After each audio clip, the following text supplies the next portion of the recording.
Devontae, when he throws it up to Devontae Adams in Miami, and I'm like, wait, what? I'm like, so Dillon just wants to give away Devontae Adams to Miami, Jay. And I proceeded to tell him Devontae Parker Shame has on better you. stats, with or Shame without on the you. injury. I don't care. Moving on, you've got the Indianapolis Colts without Oh, T.Y. Hilton. let me ask a question. Yep. Okay, would you rather from Tom Pelleриso? Would you rather take Benny Snell or Matt Breida today? Oh, give me Snell. Much Snell for Okay, clearer. sure. Yeah. Wildcat baby.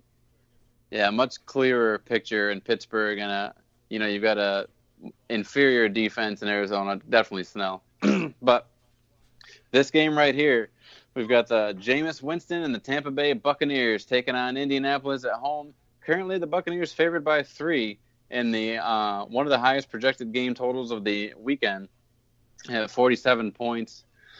Obviously, missing this game for the Colts, as we mentioned, T.Y. Hilton's going to be out. Marlon Mack is making his return from that hand injury, so he's going to be in. Ebron, as we said, weeks ago, is on IR. So you've got the likes of Jack Doyle at tight end, Paris Campbell making his return into the lineup.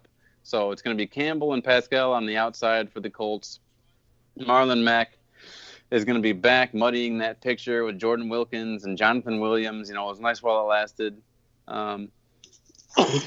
For what we thought was going to be a great Ronald Jones game last week, ended up being the Peyton Barber show. So who knows what's happening in Tampa Bay's backfield.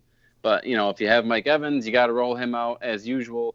Brought up a stat earlier in the week that Mike Evans, although it hasn't turned into touchdowns all the time, has seen the most targets in the red zone all season long. So you got to play Mike Evans this week. Chris Godwin is automatic. O.J. Howard, of course, you're sitting as usual because you can't trust O.J. Howard. Jameis Winston, guys, is super interesting. Someone that we've been able to count on fantasy-wise all season long. But with this being such a pivotal week, I want to give you some options. See who you'd rather go with than Jameis Winston at home versus the Colts this week for your fantasy matchup. So here we go. Jameis Winston at home versus the Colts, or Baker Mayfield at home versus the Bengals.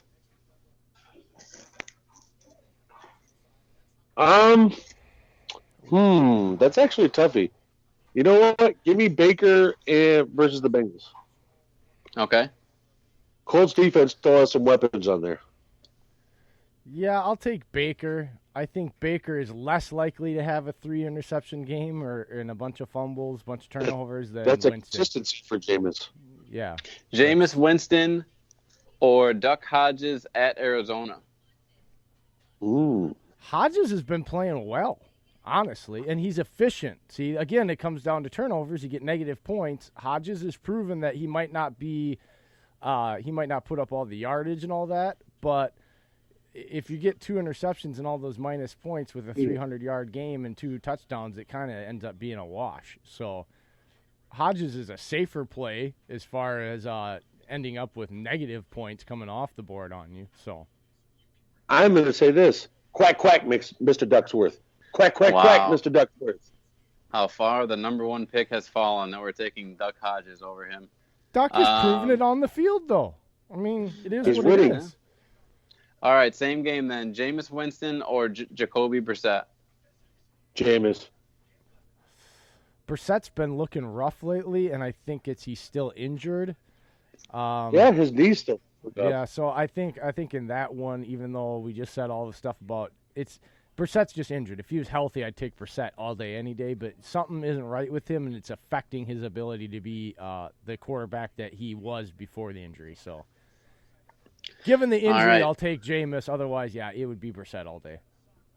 Okay. Yeah, agreed. Okay. But also, Chris Godwin has a hot hand right now, and Jameis loves him. That he does. Godwin has been a monster. Pass catchers for the Colts, guys. Zach Pascal, I feel pretty good about this week.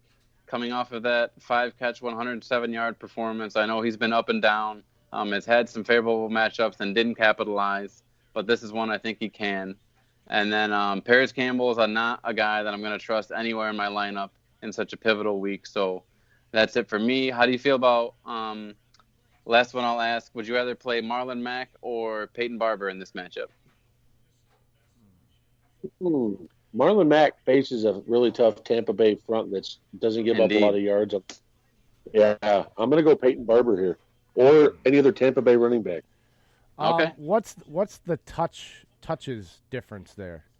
Because I think that's the difference in these guys. Because Barber is always splitting backfield, whereas Mack usually, if I'm remembering off the top of my head, when he's playing, he seems to be the featured guy, the workhorse.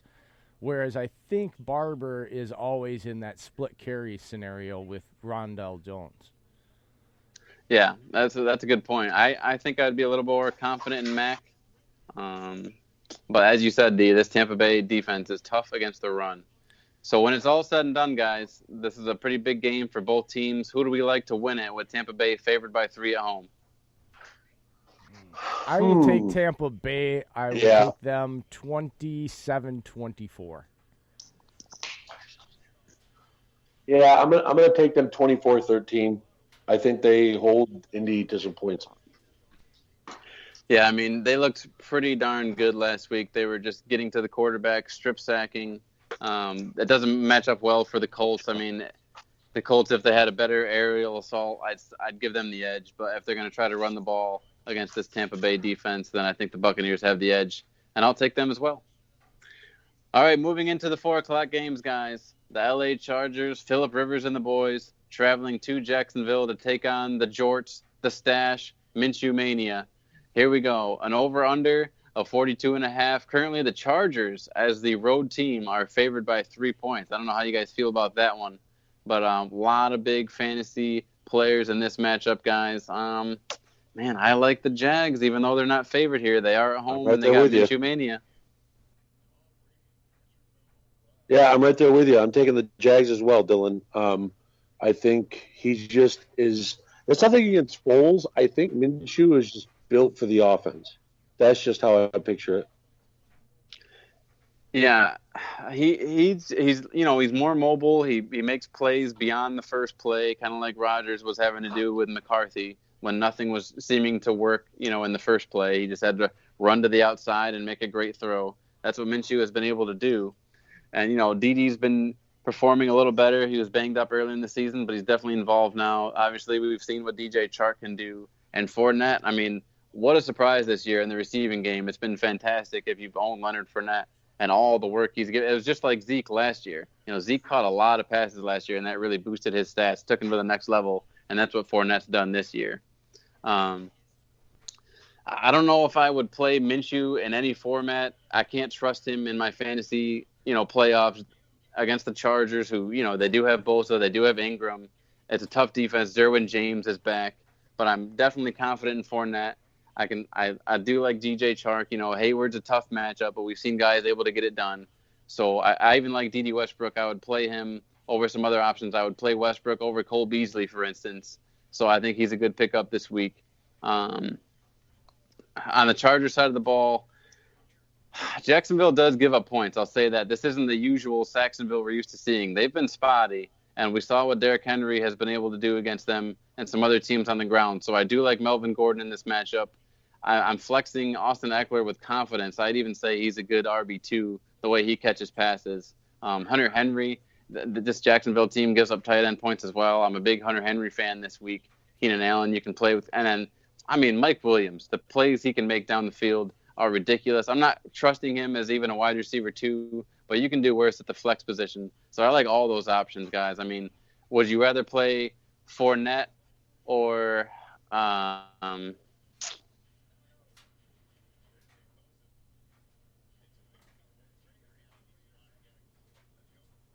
Okay, what was that doing?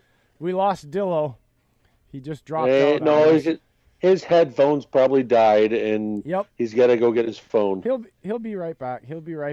So Jay, a thing that came up while you were gone, Cam Newton. The Carolina Panthers are going to explore multiple trades to see if they can get something for him. So we were both wrong. We thought Cam would stay with Rivera being gone, but it looks like Carolina might want to restart all over.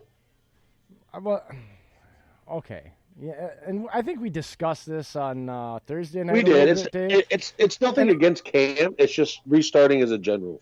Well, yeah, but I think we both agreed that it felt kind of goofy with the way he is as a price tag. And, I stated it, I might pick on him about being called an elite or upper echelon quarterback. But again, that's with the caveat of I'm not stupid. He is one of the best overall players in the league. And he is somebody that he's somebody that okay, here's the problem with this. It makes no sense to get a guy that is proven that if you give him the correct offense with the correct pieces, he can go out and win you 15 games, get you to a Super Bowl, and be right there. If he would have had a better game plan in that Super Bowl and they would have adjusted better, that could have been a much better game. That was a damn good matchup, that Super Bowl was. It just ended up being one-sided because one team just had a better game plan and executed better right from the get-go through the whole game. But that being said, it's asinine and stupid to think that you're going to trade Cam Newton and you're not going to have 4 or 5 years of rebuilding hell. And by the way, not all rebuilds are the rebuilds that are successful are ones that are done around a player like Cam Newton. The ones that take a long time and seem to be shaky are like the Cleveland Browns, where they don't have a quarterback. They get all these high draft picks. They got all this talent, but they don't have the quarterback. And so then they keep chasing quarterbacks, and by the time they actually find one, the pieces that they had initially that were really good that would have helped that quarterback are either too old, gone, or whatever. So this is kind of an oxymoron to me. Like, I don't see, if you're going to rebuild around the guy that's a proven upper echelon player, not quarterback, but player at $19 million, which is cheap with the way everybody at that position is being paid. This doesn't make much sense to me. I think this is a backwards movement instead of a movement to help rebuild and move to the future. If they actually do this, I don't care what they get. Again, I want to say it clearly. Cam Newton as an upper echelon quarterback, I don't agree with. But Cam Newton as one of the top 5 best overall players in the league, it's very hard to debate that. Oh, no, I mean, I definitely agree. I don't think I say top 10 athlete, but not top 5, because we've gotten some freaky athletes lately. Yeah. But I will sit there and say this. Yes, getting rid of Cam, I feel like would reset you back 3 to 4 years. And, I mean, maybe they feel that getting a QB this year could help do that. And yeah, he doesn't have a cap hitting to the salary where it's like overbearing. It's very comfortable.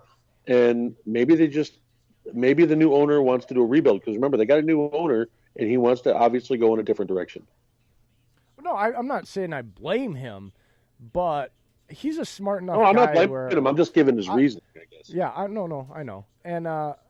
And here's the thing. I also believe that there could be a possibility where he's smart enough, because he comes from the stock world, where you're always looking to see what your options are and create. If there aren't options available, you try to create some. I believe that's what he's doing here full-heartedly.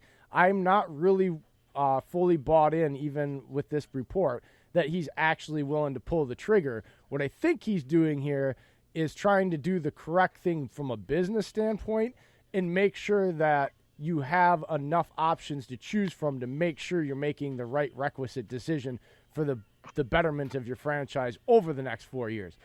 I think if you don't put him on the trade block and see what you can get, because all that I just said, at the same note, you can't blame a GM if he's going to get a couple of firsts or a first and a bunch of day 2 picks, twos and threes or whatever, that you think you can rebuild in.